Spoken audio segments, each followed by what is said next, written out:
I think, was that when we first went on NBC? Was that the meeting? No, that was the very last one. It was the last one.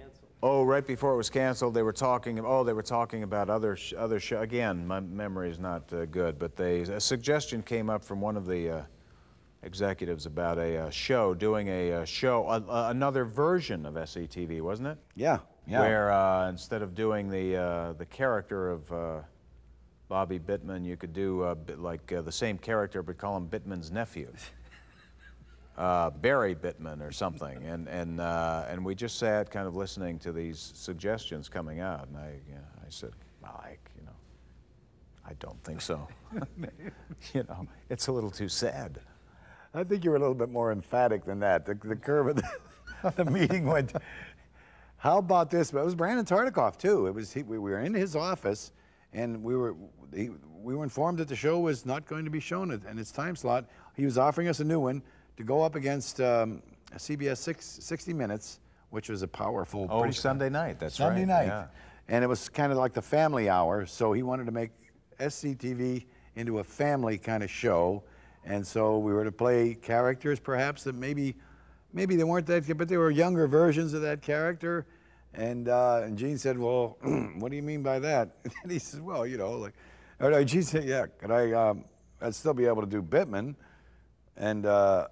And Brandon said, no, but maybe you could do Bittman's nephew. That'd be good. And then Gene said, yeah, that'd be good, but maybe I won't do Bittman's nephew. Maybe I'll do Bittman. And that was about it. Okay, over. It was sad. There's something very sad about it, but I don't know. You know what was sad? Was I wanted to go after, I wanted to keep SCTV on the air At so any much. cost. Yes, I was All willing to consider it. I was willing to consider it. I just thought, well, maybe we could make it work as a sort of a childish. Wow. Never. Well, we were good. We could always make things work. You know, no matter what. We'd be given a premise and we'd make them funny. I guess I wasn't too popular that day then. No, as it turned out, no, it was a good choice. It was good. That's what everybody was feeling. Yeah. You vocalized it. But I think you got on Brandon's shit list there for a while.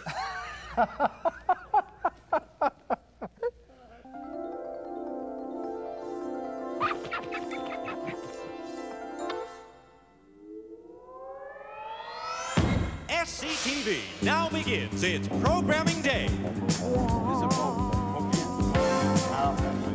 I get stuck in my mind forever. Yes, SCTV is on the air. That particular cycle's opening, where they show each of us doing characters and then us as ourselves. Oh, so sad. All of us try to look good. Because desperately trying to be.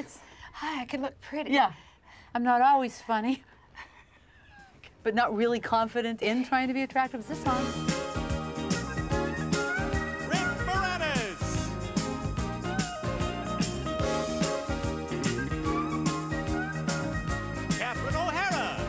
Everybody's making fun of each other during that.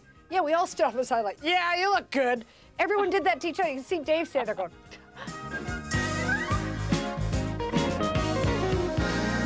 This isn't 1970 something and we don't look like we did, okay? I tell you one thing we can't do, which I'm doing right now through this whole thing. What? Profile.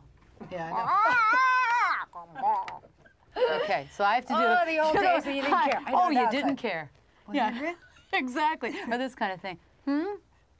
Too sad. Let's not talk about this. Guys won't talk about how they look. Yes, but I always Yet want they somebody should. to really talk about when you've seen old clips and then it cuts to, you know, you 25 years later. Don't you? Because, you know, the audience is like, oh my God! What the God? Whoa! She looks good. So let's get that out of the way. We were quite content to live in the world of the absurd. And I guess, in a way, the Monty Python show had helped kind of blow out the normal restrictions of time and place. I mean, we knew we could go anywhere, or characters could intrude it from one reality to another. Classic example being the Chekhov play. We did a very serious theatrical parody of Chekhov, and then they're waiting for Chekhov, and then Mr. Chekhov from Star Trek arrives. They beam down into this Russian drawing room drama. Captain! Captain! Chekhov! You've come! The good doctor is back. Dr. Chekhov is here. Dr. Chekhov. There must be some mistake. I'm not Dr. Chekhov. I am Mr. Chekhov. Sometimes we had to squeeze, you know, a stage piece in if we were really strapped for writing time. And a lot of times they just didn't work as well because they're stage pieces. And of course, when we performed them at the same energy level that we would on stage, because that's what we were used to doing.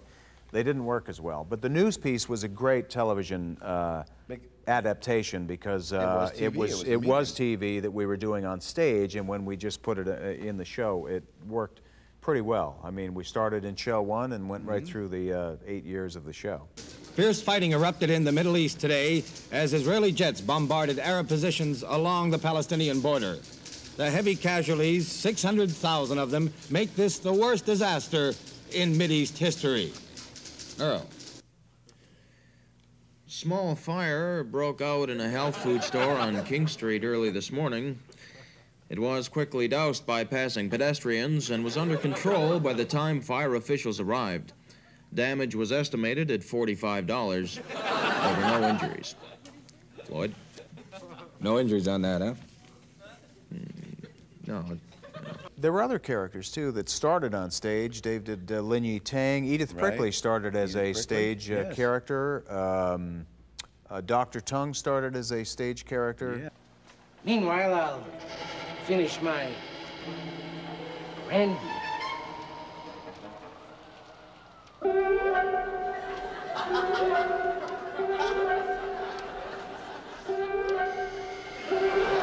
The Maudlin Show started as a stage piece that we did in the Second City Theater in Pasadena. Now, the press has been taking too many liberties lately. I am sick and tired of the press coming down on this town. Now, gentlemen, this might be libel, and you can sue me if you want. You know where I am? I'm right here in this chair. But I'm going to tell you something. Gentlemen, if... Funny man, Funny! Get the lady!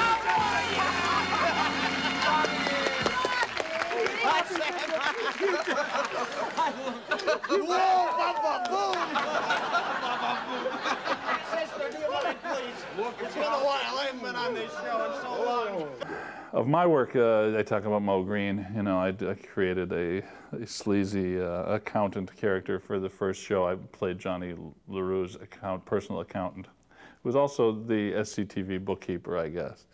And I created him for a piece. I wanted to do a left-wing accountant. I thought the idea of being a socialist CPA was somehow funny. Good morning. The program is Sunrise Semester. The course is Essentials of Bookkeeping, and I'm your instructor, Maurice Green.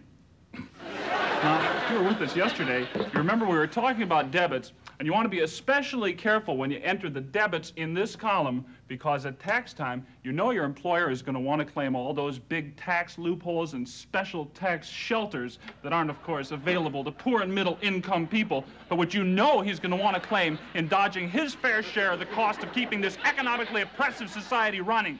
What?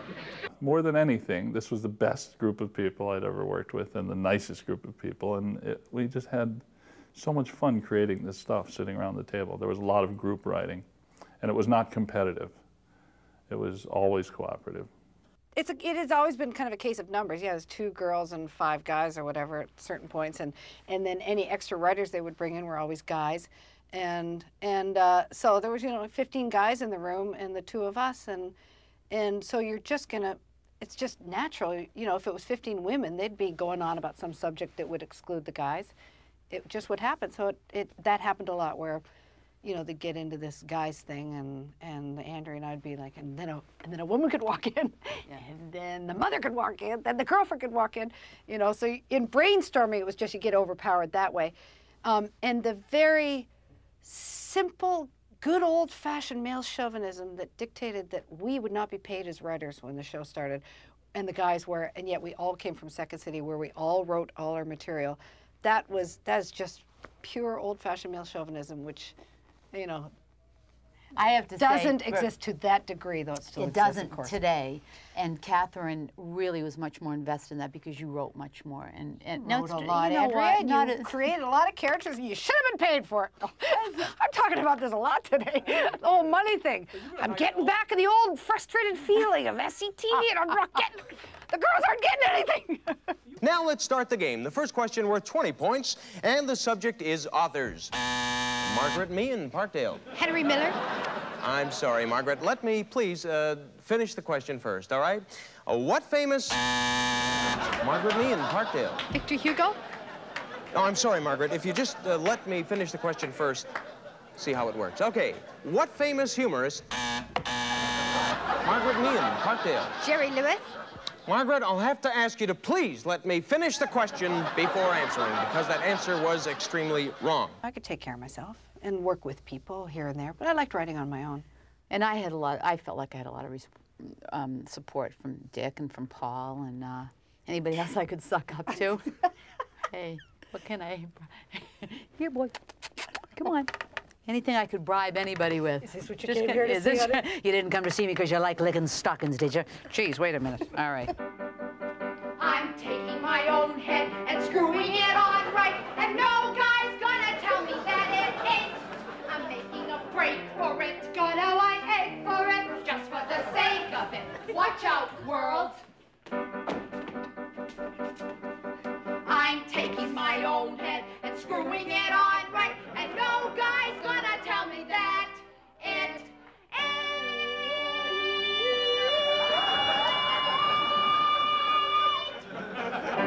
I met Hope, who the first time I met him, he didn't. I showed him several sketches that I'd done my impersonation of him. I kind of tracked him down like Simon Wiesenthal and forced him to look at my impersonations of him. And he liked the backstage in China, where Bob had actually done a monologue in China, and it was sort of like, you know, fitting that we did this, and he thought that was funny. And the rest, the conceptual stuff with Woody Allen was just, he didn't care for that at all.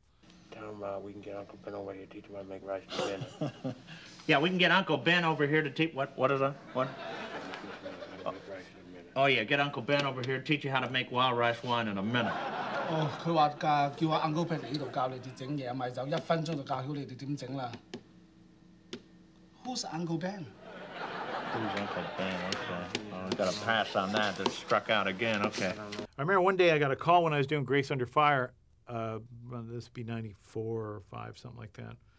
And from Ward Grant, who's Hope's publicist. And he said, Dave, Bob wants you to come over to the house. And it's in Toluca Lake. It was real close to where I was taping. So I said, yeah, okay, I'll come right over. So I went over, and I went upstairs, and Hope was sitting at his, outside his bedroom in his, he had like a makeup mirror thing there with the lights around it. And Ward walked me up, and I said, hi, Bob. And he turned and looked, and he said, oh, hi, Dave, what are you doing here? And I said, well, Ward said that you wanted me to come over. And Bob looks at me and goes, yeah? Well, what do you want? And so you don't get into it with a 90-year-old man. Well, he said that you wanted me to come. You don't do that. So I just thought, well, I'm going to change the subject. And I just said, well, I said, what I want to see the picture you have of Patton pissing in the Rhine. And he said, oh, you heard about that? Come here. And it was just like, I got him right off, what am I doing here, onto this picture. And he takes me to this kind of hall of pictures that he had outside his bedroom. And there's a picture of Patton pissing in the Rhine. He said, he told Hitler that he would cut a swath through his Europe and piss in his Rhine. And I got a picture of him doing it, facing camera. Isn't that wild?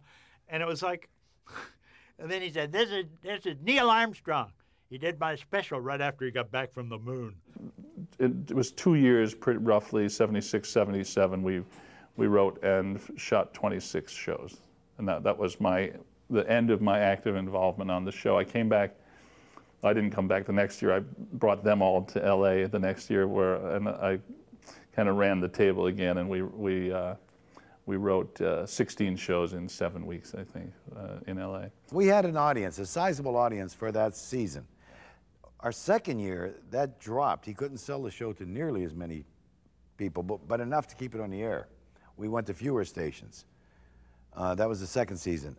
Then, time for the third season, that was it. There was not enough, couldn't sell it enough to make it profitable, so no more syndication. That's what happened, you remember? I don't remember, but you're clarifying this for me, which is great. So then the show went down. Your foot was out the door anyway. No, it wasn't out the door. What do you?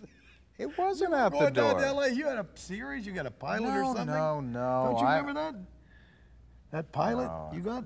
Well, that wasn't the show. The show was finished. And you were living down in the valley. You were living right there, right by it was Coldwater Canyon, that little nice little section. Well, you had a nice little. It was a nice place. Whatever. I don't know what the point is. The point is, I enjoyed my house. I don't know whether they're interested in. I could tell you what it was. We had a pool. We had a lovely chap who was living in the guest house. I don't think you really care about that, but the point is that the show went down. The show went down good. Between second season and third season, no one wanted the show, which makes you feel good. This thing that I love, this thing that I think is so good, no one likes it. Global Television had finally decided that they didn't want to go forward. There was a change of ownership going on. They didn't want to invest any further in the program. We were like totally misplaced to our market, you know. I mean, we should have been on the educational channel, PBS. We should have been on that.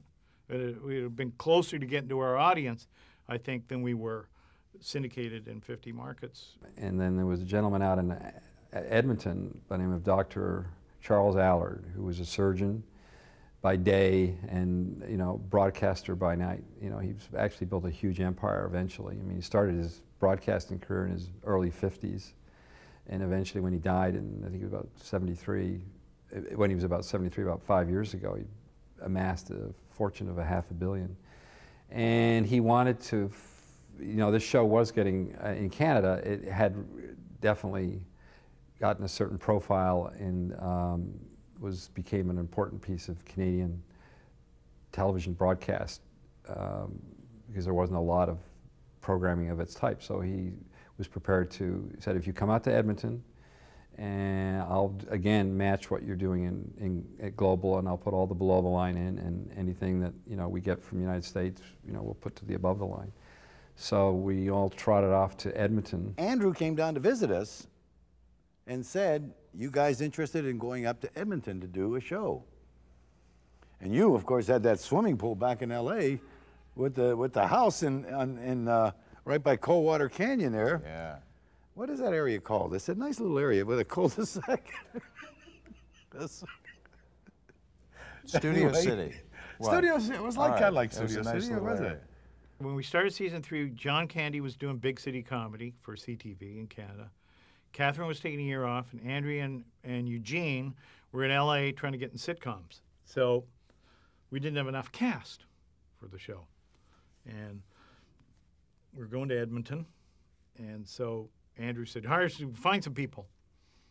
So Joe brought Tony Rosato and Robin in.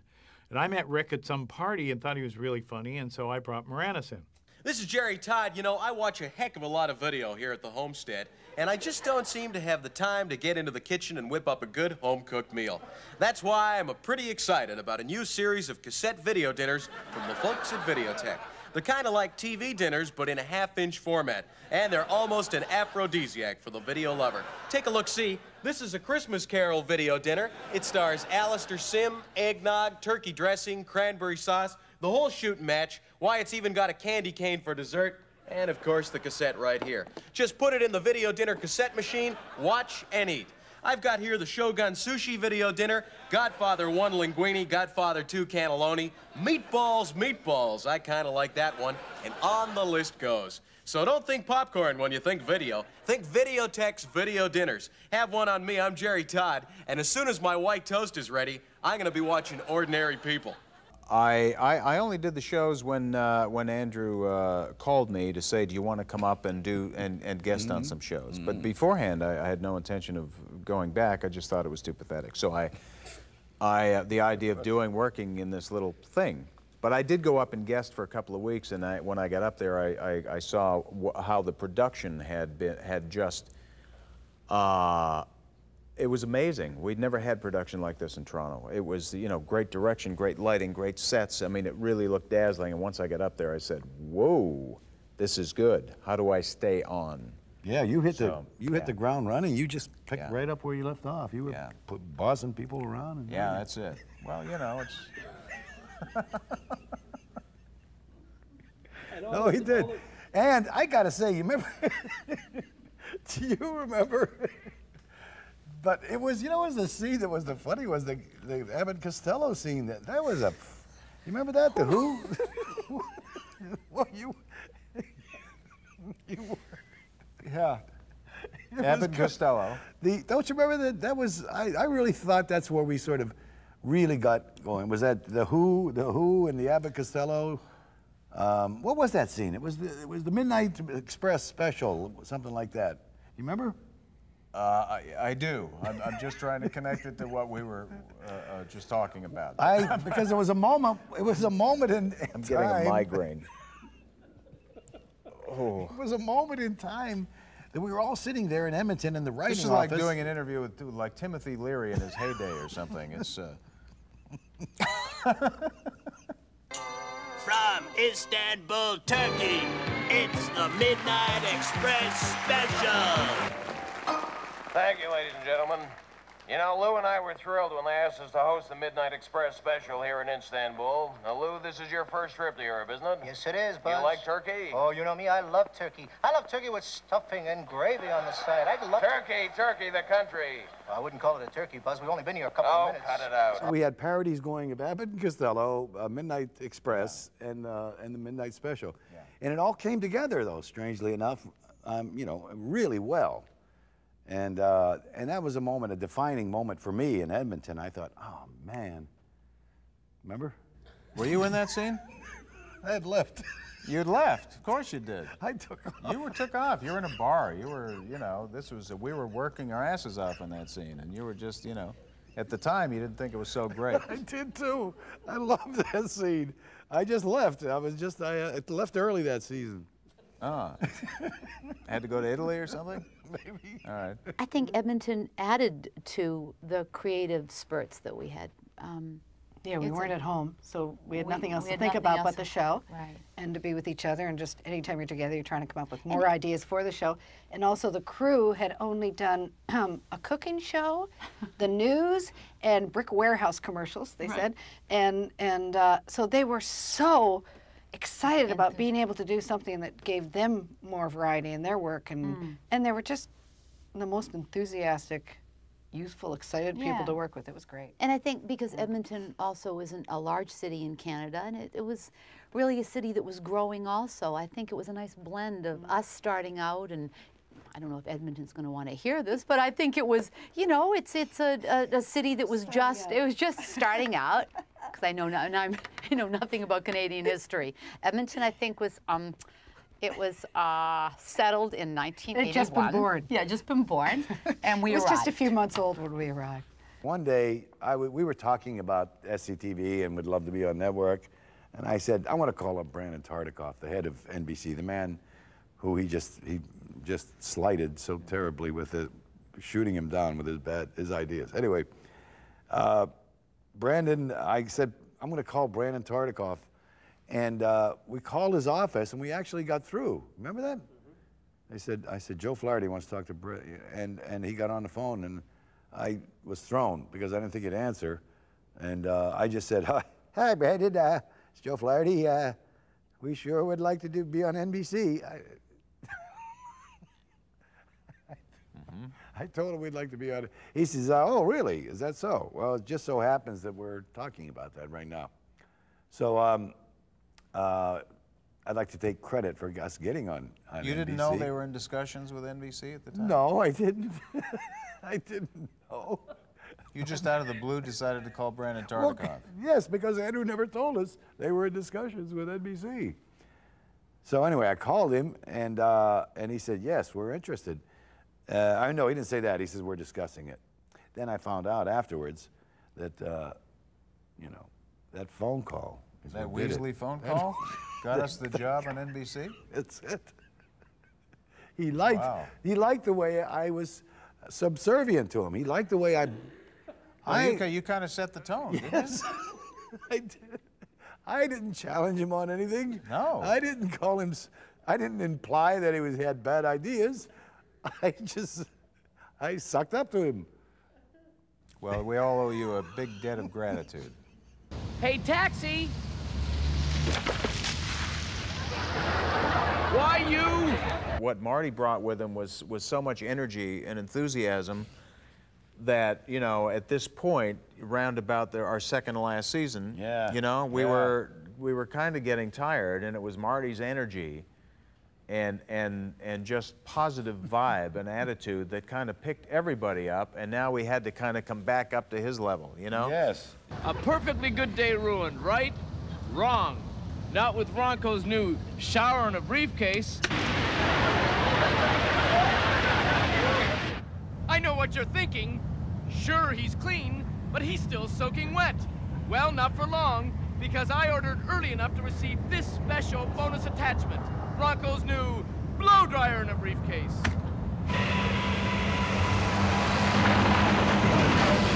Look over at Marty and raring to go, just raring to go. Next scene, what's the next one? Come on, let's get, what are we doing, a Jackie Rogers Well, up Jr.? to but at a certain point, we started to despise the energy. Well, actually. we did. We started, and we'd sabotage. Enough's enough, I think, was the key. You can't be that zippy at 7 a.m. You know what I just realized watching these shows in the last few weeks to do some homework, that what really, for years, people have always compared SCTV with Saturday Night Live, at least to me. And what I really realized was we never had to hold for laughs, or we never thought about laughs, or never thought about the punchline or the joke, because there was a crew that had to be silent because we were taping it. I think that really influences the tone of the piece a lot. Yeah, you don't play for the laugh. Right. You hope you'll get one eventually, but you had no sense of it because the show was on so much later than, you know, you do a piece and then it would get into a show somewhere, and you might catch it on TV or you might not, and then somebody will talk to you about it months later and you go, oh, you like that? Great. Yeah, right. You know, it's like, oh yeah, this show's actually going out to people. Okay. At 3 in the morning. Brandon essentially liked our cast. He liked the talent in our cast. He liked all of us. Yeah. He wanted to put us in Saturday Night Live. He wanted to do Saturday Night Live with us. Yes, I heard that at one point. Cast. Yes. Well, that was 1981 during the kind of Gene Domanian era of the, just when the original cast had left, right? 1979 or something like that, and the new cast came in, new producer. Yeah. I did hear that they wanted to put us in the Saturday night 11:30 time slot. Oh, no. Not to take over the show. Oh, I heard it was to actually do it, do the show. In New York, us with a cast. Ladies and gentlemen, Gene Levy, Joe Flaherty, it's Saturday. I got first billing? Yes. Oh. I thought we were always the poor cousin to Saturday Night. When I was doing the show, we had no known sponsors. We had no network. We had no production company beyond Second City that we were responsible to. I mean, Global TV, I guess, had money in the show, or they lent us. There was some trade out of facilities or whatever, studio space. But there was really no one creatively to answer to except ourselves and our producing partners, Bernie and Andrew and Sheldon. So in a way that left us, it was kind of unstructured as far as satisfying anyone's expectations. So we just pleased ourselves. What we thought was funny went. And I think that led us to a kind of comedy that was later acknowledged even by people at Saturday Night as being slightly more inspired or freer or smarter or something. Saturday Night people always paid lip service to SCTV, saying we were really the funny show. But it was a little like, you know, being the comedians or playing to the band in a certain way. The audience might not have gotten what we were doing, but other comedy people seemed to really appreciate it. And real hardcore comedy fans knew every scene that we did, and still to this day I get a lot of feedback from that. We developed a good following, I'd say a good following. One time, I think we were getting a little bit too cheeky or mouthy with him, or we just kicked out one too many producers, and he sent up the ratings, you remember? Just to humiliate us. Brandon sent up the ratings of the show, the overnights and the ratings. Oh. Yeah. And letters. And you remember that? It was a pile of letters people wrote in to NBC. What is that crap you got on Friday nights? Boy, that's sure. Yeah, that was. Well, I'm glad he was on our side. I have no idea what the SCTV legacy will be because I was in it. I leave that to people who design and develop legacy theories. Is that short enough for you? If we laughed at it, we knew it was funny. It didn't matter whether anybody else laughed at it. So you know, you buy the premise, you buy the bit. Uh-huh.